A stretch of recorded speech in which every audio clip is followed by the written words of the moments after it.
जैसे लोग नहीं बोलते हैं कि ये बहुत एक्सपेंसिव है, महंगा है, सबसे हट के है, सबसे बेहतर है, तो सेम वही चीज़ मैंने तैयार कर दिया है काफ़ी रिसर्च करने के बाद, और इस पर बहुत मेहनत लगी है मेरे भाई। ठीक है, और ए ऑब्जेक्टिव सीरीज है स्पेशल 20 लेक्चर्स, यानी 20 लेक्चर टोटल दूंगा। ग्रामर से व्याकरण ले 10 गो बुक से, और इंपॉर्टेंट #1 दिख रहा है तुम्हें, ये #1 याद रख लेना। तुम्हारा 50 में 50 ऑब्जेक्टिव में आएगा, और सब्जेक्टिव और ऑब्जेक्टिव में तुम्हारा टोटल 100 नंबर अगर तैयारी नहीं करा दिया तो बोलना। अगर आप सूटेबल तरीके से करना चाहते हो, ऐप डिस्क्रिप्शन में होगा या दिख रहा होगा कॉर्नर में, ऐप डाउनलोड करके बैच ले सकते हो। 200 का भी नहीं है, और पूरा रिकॉर्डेड बैच है, मतलब 10 दिन में भी चाहो तो इंग्लिश ख़त्म कर दोगे ग्रामर के साथ।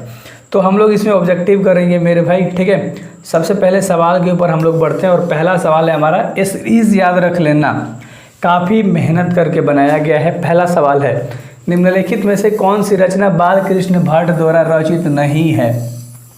यहाँ पर नहीं बोल रहा है, आपके मन में कन्फ्यूजन होगा। देखो मैं बता देता हूँ अच्छे तरीके से। ठीक है, पद्मावती लिखा था, वेड़ी संसार लिखा था, मेघनाथ वध लिखा था, इंट्रोडक्शन में हम लोगों ने किया था ना इसके। ठीक है, मेघदूतम इसका राइट आंसर हो जाएगा। क्यों? क्योंकि ये नहीं लिखा गया है किनके द्वारा, बालकृष्ण भट्ट के द्वारा। देखो कितने अच्छे से आपको एक्सप्लेन कर रहा हूँ। पद्मावती, वेड़ी संसार और मेघनाथ वध लिखा गया था, और इसमें से मेघदूतम नहीं लिखा गया है। तो आपको पता होना चाहिए कि कौन सी कृति, कौन सी रचना लिखा गया है और नहीं लिखा गया है। ठीक है, चलो अगले सवाल के ऊपर बात करेंगे, जो दूसरा नंबर का सवाल है कि बालकृष्ण भट्ट किस युग के रचनाकार थे। मेरे भाई युग पूछ दिया है ना, द्विवेदी, भारतेंदु प्रसाद और पूर्ण भारतेंदु युग। तो इसका ऑप्शन मुझे पता है और आपको भी पता है ना, भारतेंदु युग के थे कौन, बालकृष्ण भट्ट। याद रख लेना, हर चैप्टर से यार है ना निकाला गया है, तो अच्छे से याद रखना, हर चैप्टर से निकाला गया है आपके गद्यखंड के। अगला, इनमें से कौन सा उपन्यास बालकृष्ण भट्ट द्वारा रचित है। बालकृष्ण भट्ट के द्वारा इनमें से कौन लिखा गया है ना, गोदा, अपने अपने अजनबी, मौला आंचल, यहाँ पर मैला आंचल होना चाहिए था, चलो कोई नहीं, 100 अजान 1 सूजान मेरे भाई। ठीक है, तो इसका जो ऑप्शन हो जाएगा डी हो जाएगा, 100 अजान 1 सूजान को उन्होंने लिखा था, बालकृष्ण भट्ट ने ये तीनों को नहीं लिखा है। कल क्लियर है ना।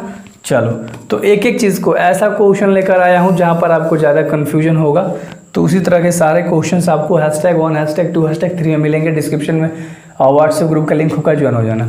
सूरदास किस भक्ति के कवि थे, किस भक्ति के कवि थे मेरे भाई, है ना, यानी कौन से भगवान के भक्ति करते थे सूरदास। तो सूरदास कृष्ण भगवान के, यानी कि कृष्ण भक्ति कह सकते हो। तो यहाँ पर कृष्णा लिखा गया है, कृष्णा, कृष्णा ऐसे भी लिखाता है मेरे भाई, ये टाइपिस्ट द्वारा बताया गया है। तो कृष्ण भक्ति के, और तुलसीदास के बारे में पूछता है तो राम भक्ति के। ठीक है, चलो अगले सवाल के ऊपर हम लोग बात करेंगे, फटाक से बात करेंगे मेरे भाई, है ना, कि सूरदास किस भाषा के प्रसिद्ध, तो ब्रज भाषा, है ना। कौन से भाषा में ये कवि का काम किया करते थे, ब्रज भाषा। याद रहेगा कौन से भाषा, ब्रज भाषा, है ना, प्रसिद्ध कवि थे, याद रख लेना। कौन, सूरदास। ठीक है, हर चैप्टर ले 5-5 को उठा के रखा है हमने। चलो अगला सवाल है तुम्हारा, वात्सल्य के विषय में अद्वितीय कवि किसे कहा जाता है। अद्वितीय कवि किसे कहा जाता है, तो सूरदास को ही कहा जाता है अद्वितीय कवि। कौन सा कवि, अद्वितीय कवि। ठीक ना। और अगला 7 नंबर का सवाल है कि कृष्ण कहाँ बैठकर भोजन कर रहे थे। कृष्ण कहाँ बैठकर भोजन कर रहे थे, तो कृष्ण भगवान कहाँ बैठकर, नंद की गोद में। कहाँ दिख रहा है, नंद पिताजी के उनके नाम था ना, तो नंद के गोद में बैठकर भोजन कर रहे थे। भाई सब्सक्राइब करना, तुम्हारे है ना, तुम्हारे संगनी, तुम्हारी साथी की कसम, वरना हो जाएगा ब्रेकअप। सुन लो, है ना, नहीं है ये सब चीज़ें पे नहीं पढ़े हो मत पढ़ना, एक लेसन मैंने आपको दिया अभी, मत पढ़ना यार। ठीक है, चलो संपूर्ण क्रांति पाठ के रचनाकार कौन है, तो संपूर्ण क्रांति किसने लिखा है, फटाक से आंसर दो, इनमें से कौन दिख रहा है मेरे भाई। अरे जयप्रकाश नारायण ने लिखा है यार, संपूर्ण क्रांति को किसने लिखा है, जयप्रकाश नारायण ने लिखा है ना, नारायण नारायण हरि हरि, तो संपूर्ण क्रांति के लेखक थे। अगला है जयप्रकाश नारायण के जयप्रकाश नारायण को भारत की जनता किस नाम से जानती थी, तो लोकनायक के नाम से जानती थी। लोकनायक, लोगों के हीरो थे भाई, लोगों के मसीहा थे ये, लोगों के बहुत ज़्यादा मदद किया करते थे। अगले सवाल के ऊपर बात करेंगे। चलो कितना आपका सही होता है ज़रूर बताना, है ना, कमेंट में बता देना। जयप्रकाश नारायण का जन्म कब हुआ था? 11 अक्टूबर 1902 को। कब हुआ था? 11 अक्टूबर 1902 को जयप्रकाश नारायण का जन्म हुआ था। एंड अगला सवाल है, जयप्रकाश की पत्नी का क्या नाम था? तो जयप्रकाश की पत्नी का नाम बताओ भाई। प्रभावती देवी। क्या नाम था? प्रभावती देवी। जयप्रकाश के पत्नी का क्या नाम था?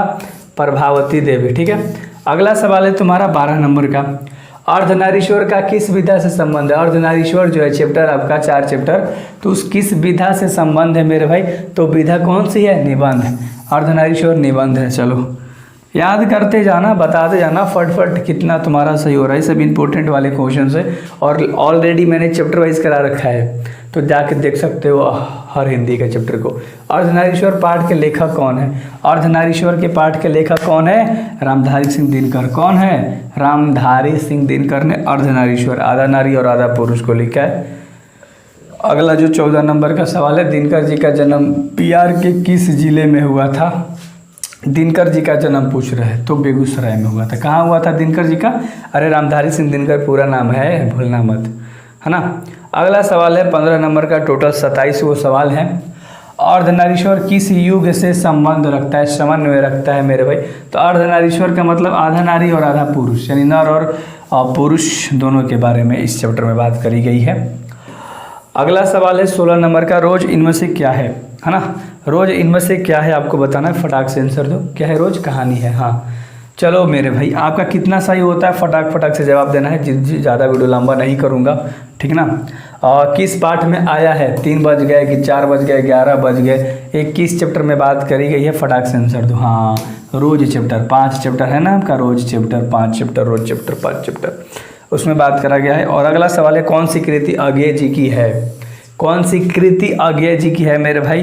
तो कितनी नाव में कितनी बार, और ये सब उनके द्वारा नहीं लिखा गया है, देख लो एक बार पढ़ लो। पल्लव नहीं लिखा गया है, सादंदिरा नहीं लिखा गया, हरी घास पर छड़ भरे नहीं लिखा गया है, तो कितनी नाव में कितनी बार, है ना, अज्ञेय जी ने लिखा था। चलो अगला सवाल देख लो 19 नंबर का, कौन सी पुस्तक अज्ञेय जी की है? पुस्तक का नाम बताना है, कौन सी पुस्तक? मिट्टी की ओर नहीं, मौत मुस्कुराई नहीं, हरी घास पर छड़ भर। हाँ सी नंबर का ऑप्शन तुम्हारा सही हो जाएगा, ये भी नहीं है, तो सी नंबर का ऑप्शन मेरे भाई बिल्कुल क्लियर है। तो एक एक चीज़ पहले पढ़ा चुका हूँ, तब आज ये सेट तैयार करके बनाया हूँ। तुमुल कोलाहल कला में प्रसाद की किस रचना से ली गई है? ये जो तुमुल कोलाहल कला है ना, प्रकाश की किस रचना से ली गई है? तो झरना से लिया गया है। कहाँ से? झरना से लिया गया है। सब्सक्राइब नहीं किए हो ऐप पर जाके यार, चुपचाप चाहो तो कोर्स ले सकते हो, रिकॉर्डेड बैच है, कोई लाइव बैच नहीं पढ़ना है उसमें, एक ही बार सब चीज़ मिल जाएगा। जयप्रकाश हिंदी साहित्य के किस काल से संबंधित है? तो जयप्रकाश हिंदी साहित्य के किस काल से संबंधित है मेरे भाई बताओ? आधुनिक काल से, है ना। कौन से काल से? आधुनिक काल से जयप्रकाश, है ना, याद रख लेना। चलो और अगला, जयप्रकाश जी का जन्म कब हुआ था? ये तो क्वेश्चन आप बता दोगे, बताओ जयप्रकाश जी का जन्म कब हुआ था मेरे भाई? तो जयप्रकाश जी का जन्म हुआ था 1889 में। कब हुआ था? 1889, है ना। ईस्वी ही पूछता है, तो ईस्वी मैंने दे रखा था ऑप्शन में। और जयप्रकाश जी की कितनी वर्ष के थे जब पिताजी की मृत्यु हो गई थी? जयप्रकाश जी कितने वर्ष के थे जब इनकी पिता की मृत्यु हुई थी? तो 12 वर्ष के जब थे तो इनकी पिताजी की मृत्यु हो गई थी। क्लियर है ना। 2 वर्ष बाद फिर माता जी की भी शायद मृत्यु हो गई थी। अगला सवाल है, ओ साधन नीरा शीर्षक पाठ के किस विधा के अंतर्गत में आता है? ओ साधन नीरा जो आपका चैप्टर है वो किस विधा के अंतर्गत में आता है? तो ये निबंध है, तो निबंध के अंदर आता है ना। क्लियर है। चलो और अगला सवाल है 25 नंबर का, इस पाठ के लेखक कौन है? ओ साधन नीरा यहाँ पर देना चाहिए था। तो मान लो ओ साधन नीरा तुम्हारा चैप्टर है ना। ओ साधन नीरा चैप्टर के लेखक कौन है? तो बताओ। ओ साधन नीरा के चैप्टर के लेखक जगदीश चंद्र माथुर थे ना। चलो याद रख लेना मेरे भाई, ठीक है। चलो चैप्टर का नाम देके पूछेगा तो चैप्टर का नाम और लेखक का नाम आपको याद होना चाहिए। जगदीश चंद्र जो माथुर थे वो मूलतः क्या थे? जगदीश चंद्र माथुर जो थे वो मूलतः क्या थे? तो एक निबंधकार थे। क्लियर है। क्या थे? एक निबंधकार थे। और अगला सवाल है जो 27 नंबर का सवाल है कि माथुर जी किस राज्य के शिक्षा सचिव नियुक्त किए गए थे? माथुर जी किस राज्य के शिक्षा सचिव नियुक्त किए गए थे? उत्तर प्रदेश के। 27 करा दिया ना। ये सब PDF आपको ऐप पे डाल दूंगा। कोर्स जो है VOD बैच रिकॉर्डेड बैच है, तो रिकॉर्डेड बैच आप चुपचाप ले लोगे तो आपके लिए भी फ़ायदा है। 200 का भी नहीं है, 199 का होगा शायद। तो जाके इसमें PDF सब चीज़ मिल जाएगा यार। 1 महीना जैसे ऑफलाइन ट्यूशन जाते हो 300-400 देते हो, यहाँ ये कुछ भी नहीं देना, आराम से पढ़ लोगे, ठीक है। और मिलते हैं अगली वीडियोज़ में, बाकी सारी चीज़ें मैंने आपको बता दी। अगले वीडियोज़ में #2 करेंगे, यानी दूसरा पार्ट करेंगे इसके इंपॉर्टेंट के। टोटल 20 आएगा, 10 ग्रामर से और 10 तुम्हारे बुक से। क्लियर है? Best of luck.